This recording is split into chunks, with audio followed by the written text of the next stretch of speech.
Welcome back to Full On Football, where we're talking with our top two coaches in the state, and that is, of course, Aurellia Vidmar, the senior coach of Adelaide United Football Club, and Joe Mullen, the coach of the youth team.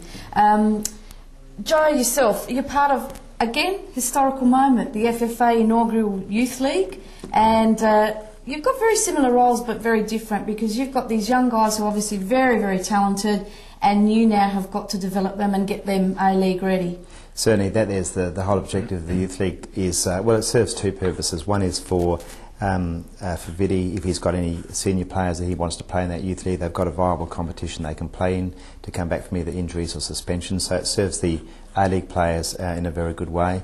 But also there's a squad of 11 or 12 Youth League players that will be able to use this competition to that we can develop their technical abilities and their tactical awareness. And we've got time to work with them all the way through the summer. And I think it was Robert Barn, the National Director of Coaching, that came up with this concept whereby he wanted our elite players to play that 40, 45 games a year like they would in Europe or in South America, where in Australia now, of course, they're only playing with their local leagues or institute teams. They're only playing 20 games a year, and it's just not enough, 4 or 5 months, compared now to probably 10 and a half, close to 11 months of football. They can only get better as a result. Now, how difficult has it been for you? Because you've had basically, what, about 90 players or so to choose from. How difficult has it been cutting it back to this small squad? Yeah, it has. It's been very difficult.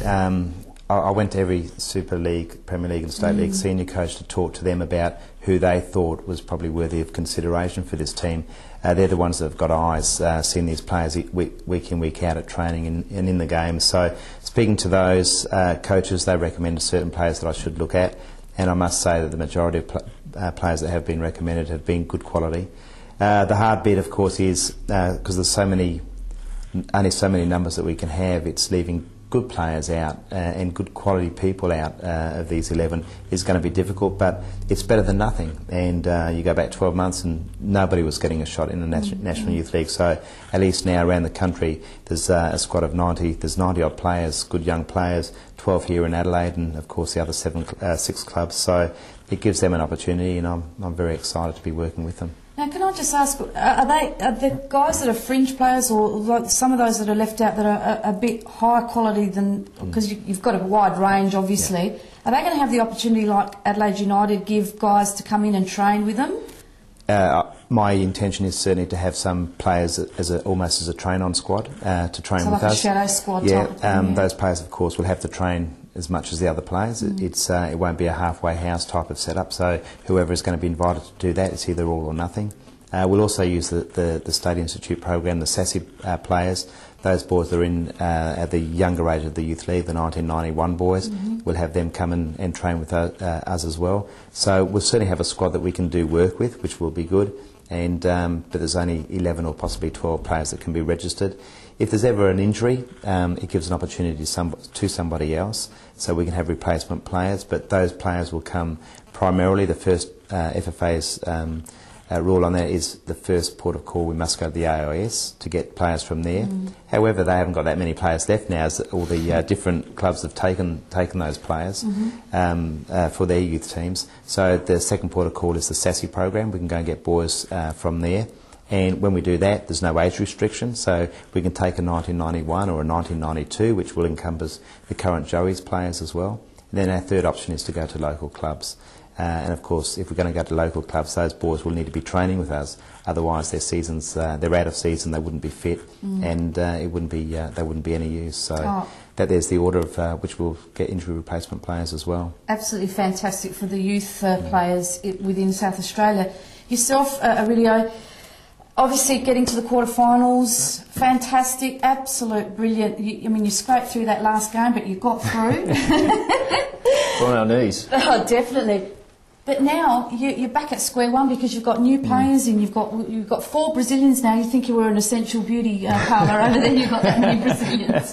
But no, look, it's again restructuring and reformatting the team again with a brand new lot of personnel. Yeah, that's right. That brings different headaches now because of a new squad. So it takes a little while for everyone, first of all, to get adjusted to the newest surroundings. Makes it even harder for the foreign players to adjust to Australia. As an example, Cristiano, although he's been in Europe for 10 years and left Brazil when he was 15, he fitted in quite easily and quite well, and he did speak the language. Alamo, on the other hand, has taken a little bit longer to adjust, but over the last couple of weeks, you can see the massive improvement. So once again, it's just a confidence thing, and the more time you spend every day with your teammates and working at training, it does get better. But we're really excited about the challenge. I know we're still a couple of months away. September 17th is the first away leg against the Caoching Antlers, and that's going to be a magnificent occasion for us. We sent Richie Alagich there a few weeks back with our operations manager Ryan Peramisco to first of all suss out the hotels, the training venues, the stadium, and they also went and saw Caoching Antlers play a game, and they came back with a lot of very good information, which will help us. I'm planning, if it's still possible, a couple of weeks before we actually play them, to go over there and have a look, if the calendar permits me to do that. Yeah, it's going to be magnificent. Quarter-final, probably there'll only be a few players in our squad that have probably played such a big game in their careers. A lot of the younger kids obviously haven't played at that level, but it'll certainly be an eye-opener. Definitely, and the first home game is going to be on the Wednesday the 24th of September at Hindmarsh, where you can actually see Adelaide United take on the Caoching Antlers. And the first game of the Hyundai A-League season for this season is on Sunday the 17th of August against Perth Glory, against a couple of our South Australian players in Aurellia, Adriano Pellegrino and Hayden Doyle's within that squad as well. So at 4:30 on the Sunday, 17th of August. Looking forward to that? Yeah, I don't really like playing Perth Glory in this last game of the pre-season cup, and then facing the very next in the next couple of weeks for the A-League proper. But yeah, looking forward to it. It's been a tough 6 weeks so far in terms of the pre-season and getting ready. We'll have an easier week probably next week, and really look forward to that opening game where it's really important that we get off to a good start and get a win at home. Well, I'll tell you what, on behalf of everyone from South Australia, we can't wait to see it start, and we wish you all the very best, Joe, with when you guys start late in September. We'll be looking forward to seeing these young guys play, and no doubt they're going to do well. And we wish you all the very best and the success that you can have with this season, and we thank you very much for coming on, because we know you're both very, very busy men. Thanks very much, Nat. That's okay, Nat. Thank you. Thank you very much. We're going to go for a short break, and we're going to be back with John Mundy from the FFSA, so stick with us, because you're watching Full On Football.